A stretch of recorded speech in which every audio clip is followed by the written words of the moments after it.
Hello dear student, welcome. अभी हम लोग नेक्स्ट टॉपिक डिस्कस कर रहे हैं बच्चों लोग। तुम्हारा है प्राइमरी मार्केट और सेकेंडरी मार्केट। ओके, तो जैसे मनी मार्केट, कैपिटल मार्केट पढ़ाया था, तो वैसे ये भी फाइनेंशियल मार्केट, स्टॉक मार्केट के एक हिसाब से।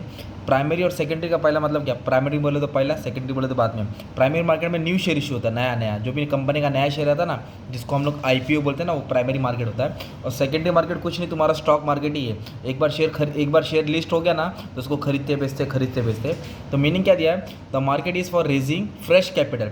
फ्रेश मतलब नया। जो कंपनी फर्स्ट टाइम मार्केट से पैसा उठाती है, तो पैसा कहाँ से उठाती है? शेयर्स और डिबेंचर के थ्रू।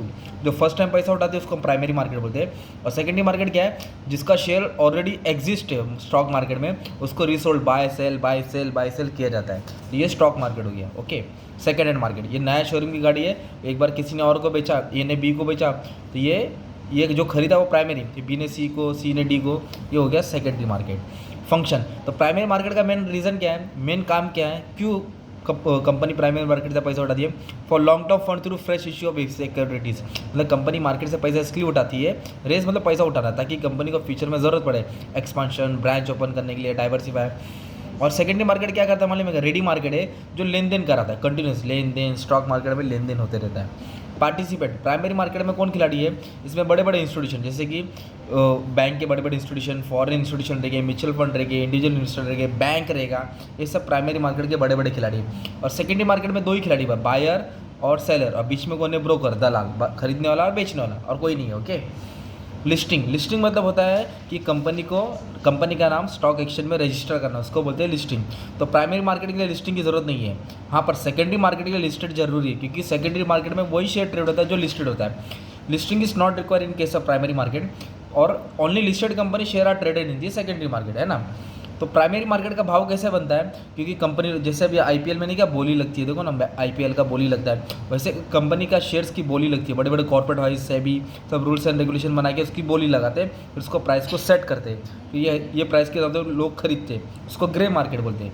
मतलब अभी तो स्टॉक मार्केट में आया नहीं है। और सेकेंडरी मार्केट की बोली कैसे रहती है? डिमांड और सप्लाई। जब उसकी न्यूज़ अच्छी रहेगी, कंपनी प्रॉफिट कमाएगी, तो प्राइस बढ़ता है। कंपनी लॉस में गई, न्यूज़ बेकार आई, जैसे अदानी का न्यूज़ बेकार आया, तो प्राइस गिरता है। तो डिमांड और सप्लाई के हिसाब से इसका प्राइस बनता है। ओके, और पॉइंट क्या लिख सकते हैं? तो मीनिंग तो समझ गया ना, new issue of share. Okay, और ये क्या? सिक्योरिटी इश्यूज अर्लियर, जो पुराना था। मोड ऑफ इन्वेस्टमेंट, ये डायरेक्ट इन्वेस्टमेंट है, कंपनी के पास यहाँ डायरेक्ट पैसा आता है, ये डायरेक्ट इन्वेस्टमेंट होता है। सिक्योरिटीज आर एक्वायर्ड, मतलब कंपनी खरीदती है फ्रॉम कंपनी, मतलब कंपनी डायरेक्ट इन्वेस्टर से पैसा लेती है प्राइमरी मार्केट में। पर सेकेंडरी मार्केट कैसा है? Acquire from other stakeholder, मतलब एक बंदा दूसरे को बेचेगा, दूसरा तीसरे को, इस तरह पैसा घूम फिर के आता है, इधर डायरेक्टली कंपनी के पास आता है। पार्टीज, इधर पार्टीज कौन है? इधर बड़े बड़े कंपनी है, इन्वेस्टर है ना, म्यूचुअल फंड मैंने बोला ना। इधर कौन है? दो ही है, बायर और सेलर। इंटरमीडियरीज, ये बहुत इंपॉर्टेंट पॉइंट है, मतलब मिडल मैन। मतलब प्राइमरी मार्केट में ना अंडरराइटर की जरूरत पड़ती है। अंडरराइटर कौन होता है? जो गारंटी लेता है, जो माँ कसम खाता है शेयर बेचेगा। अगर शेयर नहीं बेच पाए तो ये खुद खरीदता है, मतलब जो कंपनी का शेयर बेचना रहता है, ये कमीशन बेस पर काम करता है, कंपनी के बिहाफ पे शेयर बेचता है। ओके, अगर शेयर नहीं बिका तो खुद खरीदता है। तो प्राइमरी मार्केट में जरूरत पड़ता है एजेंट का। सेकेंड मार्केट में अंडरराइटर की जरूरत नहीं, ब्रोकर की जरूरत पड़ती है। किसकी पड़ती है? ब्रोकर की। ओके, इधर प्राइमरी मार्केट में प्राइस क्या होता है? फिक्स होता है। प्राइस क्या होता है? फिक्स। इधर प्राइस फिक्स नहीं होता, डिमांड और सप्लाई के हिसाब से। ओके, अब एग्जाम में कैसे भी आपको केस स्टडी आएगा बच्चों लोग, लॉन्ग आंसर आएगा, तो भी आंसर कहीं भी आप उठा के लिख सकते हैं ना।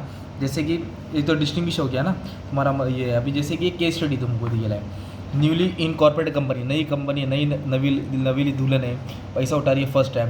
तो पैसा जब फर्स्ट टाइम उठाएगा तो प्राइमरी मार्केट से उठाएगा, और जब पैसा उठाएगा तो कौन सा शेयर ऑफर करेगा? पब्लिक की राइट इशू। ऑब्वियसली जब फर्स्ट टाइम पैसा उठाते हैं तो पब्लिक ऑफर करते हैं, राइट इशू तो पुराने शेयर होल्डर को देते हैं। और जब कंपनी इक्विटी शेयर से पैसा उठाएगा तो फर्स्ट टाइम उठाता है, जब कंपनी न्यू है, इनकॉर्पोरेटेड है, रजिस्टर है, तो वो पैसा IPO से आता है। किससे आता है? IPO से। मतलब डिस्टिंग्विश पड़ा, ये तुम्हारा 3 मार्क इधर मिल गया।